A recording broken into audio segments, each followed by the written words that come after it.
Hello all welcome to episode 25 review. So ఈ రివ్యూని start చేసే ముందు ఓవరాల్ వ్యూ ఇచ్చేస్తా. ఏం జరిగింది హౌస్లో అంటే ఒక చిన్న రీక్యాప్. ఏం జరగలే, పెద్ద గేమ్ ఏం పెద్ద గేమ్ అవ్వలే.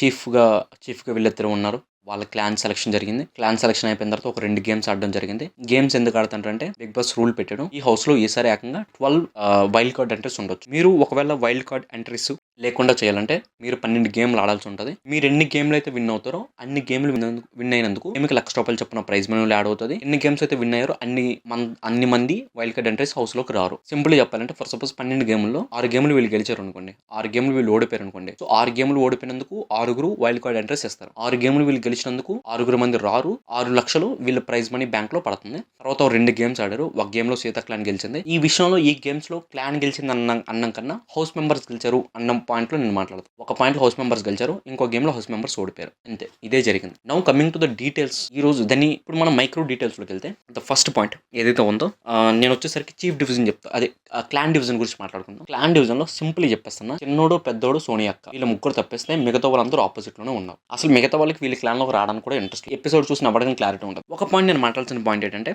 ఎందుకు ఎవరు ఇంట్రెస్ట్ చూపించలేదంటే లాస్ట్ లో ఇద్దరు మిగిలారు, ప్రేరణ అండ్ మణికంఠ. వీళ్ళకి ఏమన్నారంటే బిగ్ బాస్ ఒకవేళ మీరు బై డిఫాల్ట్ నిఖిల్ క్లాన్ లోకి వెళ్ళాల్సింది, ఎందుకంటే మిగతా వాళ్ళందరూ ఆ క్లాన్ లో ఉన్నారు కాబట్టి మీరు ఈ బై డిఫాల్ట్ ఇందులోకి రావాల్సి ఉంటుంది. కానీ మీకు ఒక ఆప్షన్ ఇస్తారు. మీరు కానీ సీతని కన్విన్స్ చేసి సీతలో ఉన్న ఒక మెంబర్ని స్వాప్ చేస్తే మీరు ఆ క్లాన్ లోకి వెళ్ళాల్సిన ఆప్షన్ ఇచ్చాడు. సీత స్ట్రైట్ అవే చెప్పేసింది, నాకు ఇంట్రెస్ట్ లేదు, నా క్లాన్ లోకి ఉన్న వాళ్ళకి సరిపోతారు, నాకు స్వాప్ చేయడం ఇంట్రెస్ట్ లేదు, సో మీరు అటు వెళ్ళండి అని చెప్పి మణికంఠ వెళ్ళిపోయాడు. మణికంఠ వెళ్ళిపోయిన తర్వాత మళ్ళీ యష్మి కూడా ప్రేరణ కూడా ఇటు వెళ్ళిపోయింది. బట్ యష్మి స్వాప్ చేయడానికి ఇంట్రెస్ట్ పడింది. నేను వెళ్తలే, ఏం కాదు, ప్రేరణ నువ్వు ఇక్కడ పెట్టుకో అని వెళ్ళిపోయింది.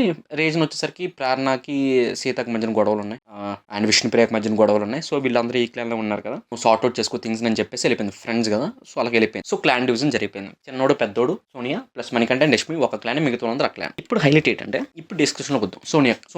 సోనియాకి ఏమన్నది ఇదంతా అయిపోయిన తర్వాత, అరే మేమందరం మంచిగానే ఉన్నాం కదా, మీకు ఎందుకు అలా అనిపిస్తుంది, ఓన్లీ నిఖిలే మాకు ఫేవర్ చేస్తానని మీరు అలా అనుకుంటారని ఆదిత్య ఓం గారితో మాట్లాడుతుంది. ఈమెకు మంచిగా మాట్లాడిన ఒక ఇన్సిడెంట్ చెప్పండి, ఎవరితో గొడవలు లేదు చెప్పండి. ఆదిత్య ఓం గారితో గొడవలు ఉన్నాయి, నబిల్తో గొడవలు ఉన్నాయి, యష్మితో గొడవలు ఉన్నాయి, విష్ణుప్రియతో గొడవలు ఉన్నాయి, చాలా మందితో గొడవలు ఉన్నాయి. ఒకటి కాదు, రెండు కాదు. ఈమె ఎవరితో మంచిగా మాట్లాడుతుంది అసలు? ఈమె పెట్టింది రూల్స్, ఇంకెవడివి రూల్స్ కాదు. ఓకే, ఇదంతా అండ్ తనకి క్లారిటీ ఉంది that Nikhil is favouring Sonia and Prithviraj అనే విషయం తనకి తెలుసు, పృథ్వీరాజ్కి తెలుసు, నిఖిల్కి తెలుసు. సో ఇది అయిపోయింది. ఇప్పుడు నా హైలైట్ ఏంటంటే యష్మి గురించి నేను మాట్లాడతా. ఒక చిన్న డిస్కషన్ ఉంది యష్మితో, తర్వాత మనం వెళ్ళిపోదాం. బాగా మణికంఠ అంటే ఏదో పెద్ద ఏమీ లేదు, బట్ ఉన్న మాట్లాడదు. పాయింట్ ఏంటంటే ఇక్కడ మణికంఠ వాళ్ళ క్లాన్ లోకి వెళ్ళినప్పుడు సోనియాకి ఎంత బలుపు అంటే, వాడు క్లాన్ లోకి వచ్చిన తర్వాత కనీసం సెకండ్ కూడా ఇవ్వాలి. ఎందుకు అంత బలుపు అవసరమా? వాడు నీ క్లాన్ లోకి అసలు ఎవడు రావడానికి ఇంట్రెస్ట్ చూపించట్లేదు. మీ క్లాన్ లో ఉండడానికి ఆడు పోయి వచ్చాడు, ఆడు అట్లీస్ట్ ఫైట్ బాగా చేస్తాడు, కనీసం సెకండ్ అవ్వడానికి ఎందుకు అంత బలుపు? ఎందుకంత అవసరం లేదు కదా, అంత బలుపు అవసరం లేదు. నేను చెప్తాను కదా, సోనియా మేబీ సండే వచ్చేస్తుంది, మేబీ కాదు, బయట ఉన్న కండిషన్ చూస్తుంటే సోనియాకి బయటకు వచ్చేస్తుంది. మళ్ళీ ఏదో బిగ్ బాస్ తన బయాస్ట్ గేమ్ ఆడించి సోనియా లోపల ఉంచితే ఉంచాలి తప్ప, బట్ సోనియా అనేది బడి పంపించేస్తారు. అసలు జనాల్లో ఫుల్ హీట్ ఉంది అసలు సోనియా పైన. పంపించే మాకు వద్దు, మేము చూడలేకపోతున్నాం, అంత హీట్ ఉంది. ఎందుకు అంత బలుపు? మరి పదాలకు వాడడానికి కొంచెం ఆలోచిస్తున్నా కానీ మీకు తెలుసు అవసరం లేదు. వాడు ఒకటి నీ క్లాన్ లోకి వచ్చాడు, నీ క్లాన్ లోకి ఎవరు ఇంట్రెస్ట్ చూపించట్లేదు రావడానికి, ఒకటి వచ్చి సెకండ్ వాడానికి ఎందుకు అంత బలుపు? అయిపోయింది. ఇప్పుడు యష్మి ఉంది కదా, ఎందుకు యష్మి గురించి నేను మాట్లాడుతున్నా అంటే, ఫస్ట్ గేమ్ వీళ్ళు ఓడిపోయారు. వీళ్ళ క్లాన్ ఒక మెంబర్ని మీరు బయట పెట్టాలన్నప్పుడు వీళ్ళందరూ మణికంఠని పెట్టేటప్పుడు యష్మి ముఖం మీద ఎంత దారుణంగా మాట్లాడుతుంది అంటే, నువ్వు నాకు ఇంట్రెస్ట్ లేదు, నువ్వు నాకు వద్దు, ఇది నా ఒపీనియన్, నువ్వు నాకు చెప్పొద్దు, ఇది నా ఒపీనియన్, నువ్వు నాకు క్లాన్ లో ఆడడం నాకు ఇష్టం లేదు, నువ్వు పక్కన నిలబడి అన్నావు. ఎందుకంత? ఇప్పుడు ఆమె పాయింట్ మనకు తెలుసు ఏంటి. ఆమె బ్రేక్ అయింది ఒక పాయింట్ లో, నీకు ప్రతి నామినేషన్ అతని పేరు తీసుకుంది, ఆల్రెడీ 2 నామినేషన్ అతని పేరు తీసుకుంది. ఎందుకు అంటే హైట్రెడ్ ఉంది. నువ్వు ఆల్రెడీ నామినేషన్ లో అతను పెడతావు. నామినేషన్ పెడుతున్నప్పుడు ఎందుకు ఎంత హేట్రెడ్ ఎందుకు నాకు అర్థం కావట్లేదు యష్మి మణికంఠ పైన. అది మా పాయింట్ మేము చెప్పాలనుకుంటున్నాం అంతే. అంత అవసరం లేదు. లెటర్లు కొంచెం మంచిగానే చెప్పొచ్చు, మరి అంత హీటెడ్ డిస్కషన్ లో పెట్టుకుని చెప్పాల్సిన అవసరం లేదు అన్న నా పాయింట్ అంతే. తర్వాత పాయింట్ ఏదైతే ఉందో దాని గురించి మాట్లాడతా. లైక్ నైట్ డిస్కషన్ జరిగింది. యాక్చువల్గా చిన్నోడు పెద్దోడు వీడి మధ్యన ఒక నైట్ డిస్కషన్ జరిగింది. నైట్ డిస్కషన్లో ఏంటంటే వీళ్ళు అనుకుంటారు ఎందుకు మన క్లాన్లోకి ఎవరు రాలేదంటే వీళ్ళకి క్లారిటీ ఉంది. బట్ ఒక పాయింట్ అయితే నేను క్లారిటీ చెప్పాలనుకుంటున్నా. యాజ్ ఏ లీడర్గా నిఖిల్ ఫెయిల్ అయిపోయాడు.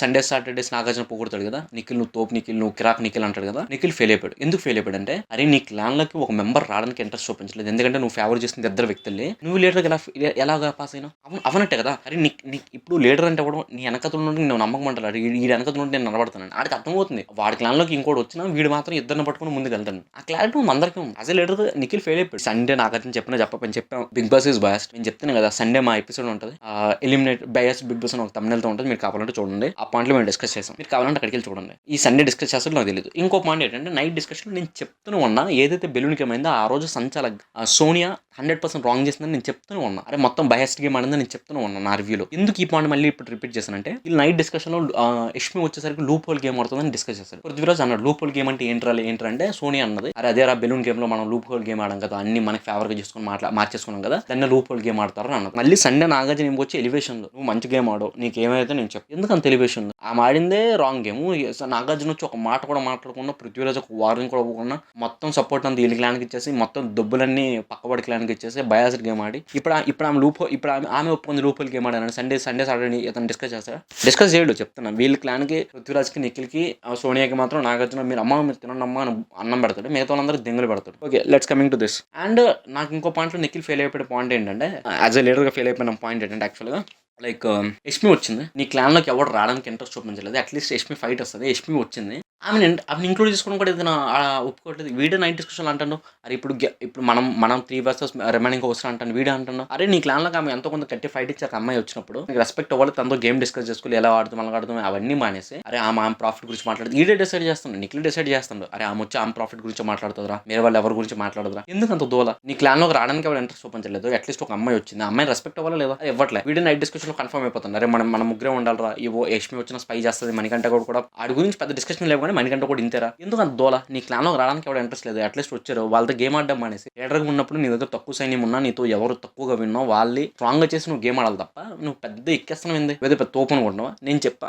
అండ్ ఇంకొక పాయింట్ నేను చెప్తాను, యష్మి పైన మరీ అంత సింపతీలు వద్దు. ఎందుకు నేను ఈ పాయింట్ అంటాను నేను మళ్ళీ చెప్తాను, ఆమె పవర్ ఉన్నప్పుడు ఎంత దారుణంగా బిహేవ్ చేస్తుందో మన అందరికీ తెలుసు. ఆమె పవర్ ఉన్నప్పుడు చాలా దారుణంగా బిహేవ్ చేస్తుంది. ఇప్పుడు ఎందుకు ఒక లాస్ట్ 2 వీక్స్ సైలెంట్ అయింది, తన దగ్గర పవర్ లేదు కాబట్టి అలా ఫీల్ అవుతుంది. మళ్ళీ పవర్ వచ్చి తన క్లాన్ కానీ స్ట్రాంగ్లో ఉందో ఎక్కేస్తే చెప్తాను. పాయింట్ నేను మళ్ళీ చెప్తాను, మనిషి సక్సెస్ఫుల్ ఉన్నప్పుడు ఇంకోలా ఉంటాడు, మనిషి పడిపోయినప్పుడు ఒకలా ఉంటాడు. పడిపోయినప్పుడు అన్ని మూసుకుని కూర్చుంటాడు, సక్సెస్ఫుల్ ఉన్నప్పుడు ప్రతి ఎగురుతుంటాయి. సో ఇప్పుడు ఆమెకు పవర్ లేదు కాబట్టి అన్ని మూసుకుని కూర్చుంటుంది. మళ్ళీ పవర్ వచ్చిందో మళ్ళీ ఫస్ట్ 2 వీక్స్లో ఏదైతే చూపించిందో మళ్ళీ చూపిస్తుంది. అంతే నేను చెప్తాను కదా, హౌస్లో ఎవరి పైన ఒపీనియన్ పెట్టుకోవద్దు. ఆ రోజు గేమ్ అవుతుందో అలా చూడండి, మీకు ఎవరి మీద ఇంట్రెస్ట్ ఉందో వాడికి ఓటేయండి, అంతే తప్ప మేము ఈ సైడ్ తీసుకుంటాం ఆడి సైడ్ తీసుకుంటాం వద్దు. ఆ రోజు ఎపిసోడ్ మీరు చూడండి, ఓకే ఇటు కరెక్ట్ ఆడాడు ఆ పాయింట్, దట్స్ ఇట్, అయిపోయింది అంతే తప్ప సైడ్లు తీసుకోవద్దు. ఒకప్పుడు కౌశల్ ఆర్మీ మనం ఉన్నా, అందులో కౌశల్ ఆర్మీ గొర్రెల మందులో నేను ఒకటి, అవన్నీ వద్దు, అవసరం లేదు. ఆ రోజు గేమ్ చూద్దాం, ఎవరు చేస్తాడు, ఎమోషనల్గా ఎవరు కనెక్ట్ అవ్వద్దు. అది పాస్ట్ ఏంది, అమ్మో ఎన్ని కష్టాలు వద్దు, వాడి గేమ్ ఆడుతుందా లేదంటే బడి పంపించదు, దట్స్ ఇట్, అంతే. ఎమోషన్ అంతొద్దు, లైఫ్లో ఏమవుతుంది ఇదేమవుతుంది అవసరం లేదు. వాడి ప్లాన్ వీక్ ఉందా అవసరం లేదు, గేమ్ ఆడాడా లేదా, ఆ రోజు వాడు ఆడాడు బయటకు వచ్చాడు గేమ్ అయిపోయింది, క్లోజ్ ద సిచ్యువేషన్ డౌన్. నేను ఇదే పాయింట్ ఎక్కడ కాదు ఎక్కడైనా చెప్తాను, లైఫ్లో ఇదే ఎమోషన్గా ఎవరిని పట్టుకోవద్దు. అరే అదైంది ఇదైంది అవసరం లేదు. ఈ రోజు ఎలా ఉన్నాడు, మంచిగా ఉన్నాడా లేదా, దట్స్ ఇట్. పాస్ట్లో మంచిగా ఉన్నాడా ఫరక్ పడదు, ఈ రోజు ఎలా ఉన్నాడు, దట్స్ ఇట్. ఇది నిఖిల్ యాజ్ ఎ లీడర్గా ఫెయిల్ అయిపోయాడు. నువ్వు నాగార్జున అతను ఎంత పొగిడినా ఎంత ఇదైనా ఈ రోజు ఏదైతే సిచ్యువేషన్ జరిగిందో ఇటు ఇండికేషన్ దట్ నిఖిల్ ఫెయిల్ అయిపోయాడు యాజ్ ఎ లీడర్గా, దట్స్ ఇట్. అండ్ ఒక గేమ్ ఆడారు బెలూన్ గేమ్లో, సీతవాల్ క్లాన్ గెలిచిన దానికన్నా హౌస్ మేట్స్ గెలిచారు, ₹1,00,000 వచ్చింది, ఒక ఎలిమినేషన్ వైల్డ్ కార్డ్ ఎంట్రీ బయటకి వెళ్ళిపోద్ది. తర్వాత వచ్చేసరికి ఇంకొక గేమ్ ఆడారు తాళి తిన్నాం, ఆ తాళి తిన్నాలో కూడా వీళ్ళిద్దరూ హౌస్ ఫెయిల్ అయిపోయింది. సో ఒక wild card entry confirm. So ఇదే రివ్యూ, ఇంతకన్నా మాకు పెద్దగా ఇవేం లేవు, దట్స్ టుడేస్ రివ్యూస్. అండ్ ఒకటి చెప్తాను, మీకు ఏదైనా ఇంట్రెస్ట్ ఉంది బ్రో దాన్ని మీరు డిస్కస్ చేయండి, ఈ పాయింట్ మాకు కావాలి, మీ డిస్కషన్లో కావాలి, మాకు అనాలిసిస్ కావాలంటే నేను చెప్తాను, ఆ పాయింట్ మీరు కామెంట్ చేయండి. మీకు నిజం చెప్తాను, ప్లీజ్ సబ్స్క్రైబ్ చేసుకోండి. ఎవ్రీడే ఒక రివ్యూ ఉంటుంది మా సైడ్ నుంచి. నాకు తెలిసి ఈ సీజన్ చాలా లెందీగా ఉంటుంది, ప్రతిరోజు మా సైడ్ నుంచి రివ్యూ ఉంటుంది. ప్లీజ్ సబ్స్క్రైబ్ చేసుకోండి. మీరు చెప్పండి కామెంట్స్లో, బ్రో ఈ పాయింట్ డిస్కస్ చేయండి, మాకు వినాలని ఉంది, ఈ అనాలిసిస్ మాకు కావాలంటే మేము చేస్తాం. Please, thank you.